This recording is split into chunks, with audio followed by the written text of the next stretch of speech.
ஆண்டவராகிய இயேசு கிறிஸ்துவின் நாமத்திற்கு மகிமை உண்டாவதாக. இந்த நல்ல நாளிலே உங்கள் யாவரையும் நான் வாழ்த்துகிறேன். இந்த நாளின் தியானத்திற்கு என்று தெரிந்து கொள்ளப்பட்ட வேத பகுதி கலாத்தியருக்கு எழுதின நிருபம் 6 அதிகாரம் 9 கலேஷியன்ஸ் சாப்டர் 6 verse 9. நன்மை செய்கிறதில் சோர்ந்து போகாமல் இருப்போமாக, நாம் தளர்ந்து போகாதிருந்தால் ஏற்ற காலத்தில் அறுப்போம். ஆமேன்.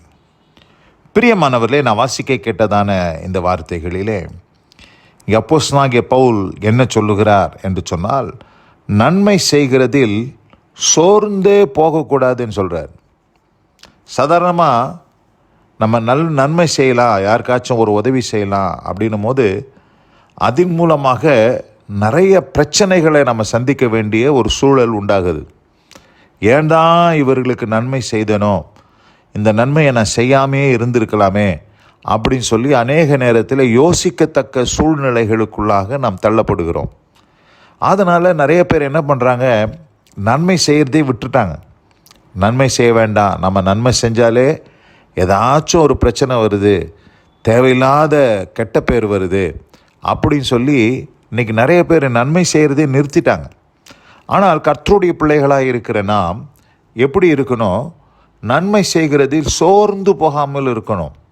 நிறைய சோர்வுகள் வரும். நன்மை செய்யும் போது நமக்கு நிறைய சோர்வுகள் வரும், கெட்ட பேர் வரும், தேவையில்லாத பழிச்சொல் வரும்.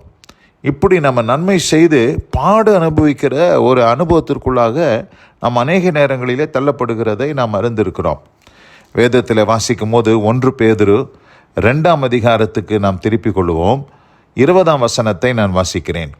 நீங்கள் குற்றம் செய்து அடிக்கப்படும் போது பொறுமையோடே சகித்தால் அதனால் என்ன கீர்த்தி உண்டு?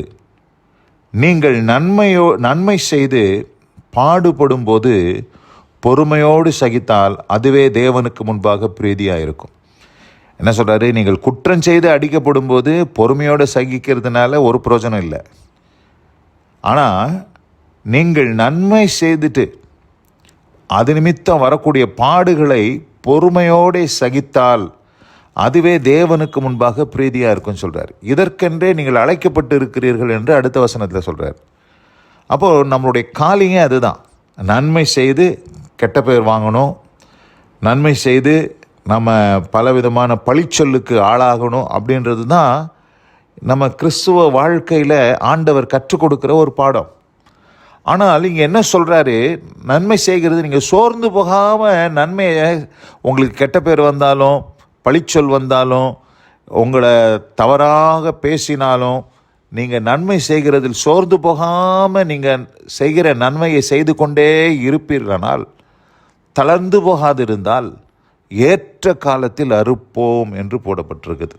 And let us not grow weary while doing good, for in due season we shall reap if we do not lose heart. And we shall reap ன்னு சொல்கிறார். அறுவடை பண்ணலாம். ஒரு குறிப்பிட்ட காலத்துக்கு பின்பாக நம்ம விதைத்த விதைகள், நன்மை என்கிற விதைகள், நீங்கள் எல்லாத்தையும் விதைக்கிறீங்க, நல்லதெல்லாம் விதைக்கிறீங்க, நன்மை செஞ்சு செஞ்சு செஞ்சு நீங்கள் ஆவிக்குரிய ரீதியில் விதைத்து கொண்டு இருக்கிறீர்கள். அந்த விதைகளெல்லாம் ஒரு நாளில் நிச்சயமாக பலன் தரும். இன்றைக்கி ஒருவேளை உங்களுக்கு கெட்ட பேர் வரலாம், இன்றைக்கி ஒருவேளை நீங்கள் நன்மை செஞ்சதுனால உங்களுக்கு தப்பான ஒரு பெயர் உண்டாகியிருக்கலாம்.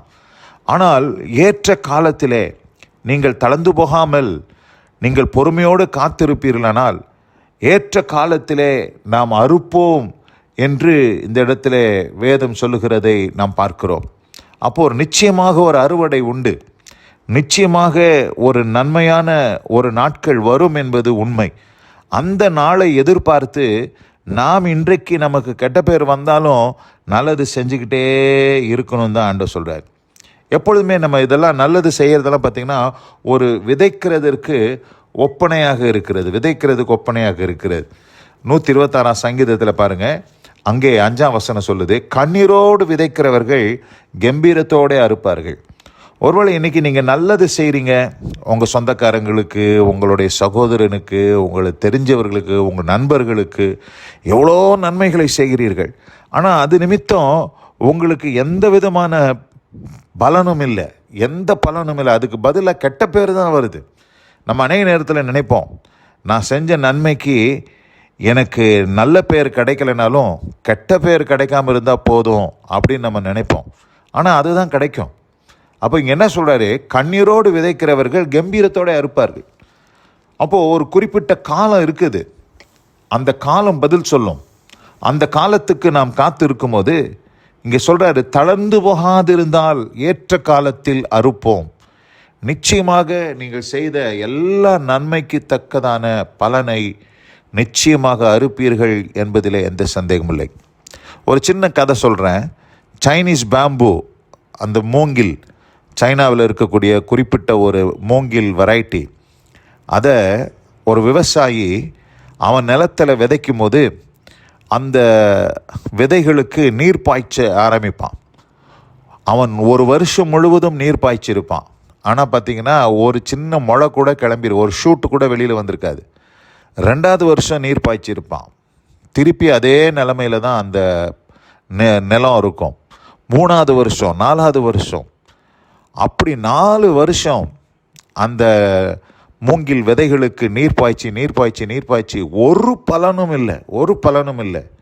ஆனால் 5வது வருஷம் அவன் நீர் பாய்ச்ச ஆரம்பிக்கும் போது அந்த மூங்கில் பாருங்க முளைத்து 6 வாரத்துக்குள்ள, வித்தின் 6 வீக்ஸ் 80 அடி உயரத்திற்கு அது வளர்ந்துடும். 5 வருஷத்தில் ஒருவேளை அந்த மூங்கில் வளர்ந்தால் எவ்வளோ அளவுக்கு வளருமோ அதை பார்க்கிலும் அதிகமாக அந்த 5வது வருஷத்தில் ஓங்கி வளருகிறது என்பது தான் அந்த சைனீஸ் பாம்புவை குறித்ததான ஒரு காரியமாக இருக்கிறது. அப்போ இந்த 4 வருஷம் என்ன நடந்து கொண்டு இருந்தது என்று பார்க்கும்போது, இந்த 80 அடி உயரம் வளருவதற்கு ஏற்றாற் போல பூமியில் அதனுடைய வேற ஆழமாக கீழ்ப்பக்கமாக அது வளர்ந்து கொண்டு இருந்தது. முதல் வருஷம், 2வது வருஷம், 3வது வருஷம், 4வது வருஷம்லாம் அது பூமியில் தன் வேர்களை ஆழமாய் விட்டு ஒரு 80 அடி வளரக்கூடிய ஒரு மூங்கில் மரத்திற்கு எந்த அளவுக்கு வேர் தேவையோ அந்த அளவுக்கு வேற அந்த 4 வருஷம் அது வளர்த்து அதற்கு பின்பதாக தான் அது முளைத்து வெளியில் கிளம்பிட்டு. அப்போ அந்த 5 வருஷமும் அந்த விவசாயி விசுவாசத்தோடு, நம்பிக்கையோடு, எதிர்பார்ப்போடு அவன் அதற்கு தண்ணீர் பாய்ச்சி பொறுமையோடு அவன் காத்திருந்தான். அவன் விதைத்த விதைக்கு ஏற்ற அறுவடையை அவன் பெற்றுக்கொண்டான். அதுபோல நன்மை செய்கிறதில் நாம் சோர்ந்து போகாமல் நாம் விதைத்து கொண்டே இருக்கும் பொழுது, தளர்ந்து போகாதிருந்தால் ஏற்ற காலத்தில் அறுப்போம். we will reap.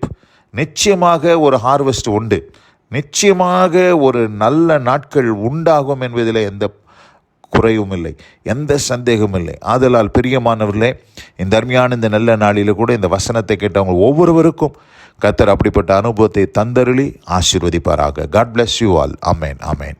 நாம் ஜெபிப்போம். எங்கள் அதிகமாய் நேசிக்கிறதான் எங்கள் அன்பின் பரலோக பிதாவே, நன்மை செய்கிறதில் சோர்ந்து போகாமல் இருப்போமாக. நாம் தளர்ந்து போகாதிருந்தால் ஏற்ற காலத்தில் அறுப்போம் என்ற வார்த்தையின்படி ஆண்டவரே, நாங்கள் தளர்ந்து போகாமல், ஆண்டவரே, கெட்ட பெயர் எங்களுக்கு உண்டானாலும் பரவாயில்லை என்று சொல்லி நாங்கள் நன்மை செய்கிறதில் சோர்ந்து போகாமல் தொடர்ந்து அந்த நன்மையை விதைத்து கொண்டே இருக்கும் பொழுது ஏற்ற காலத்தில் அறுப்போம் என்கிற நம்பிக்கை ஆண்டவரே எங்களுக்கு உண்டு என்பதை நாங்கள் இந்த நாளிலே பறைசாற்றுகிறோம். தொடர்ந்து இந்த வசனம் கேட்ட பிள்ளைகள் ஒவ்வொருவருக்கும் அப்படிப்பட்ட அனுபவத்தை தந்தருளி நீர் ஆசீர்வதிப்பீராக. கிருபைக்கு தாழ்த்துகிறேன். இயேசு கிறிஸ்துவின் வல்ல நாமத்தில் பிதாவே. ஆமேன், ஆமேன்.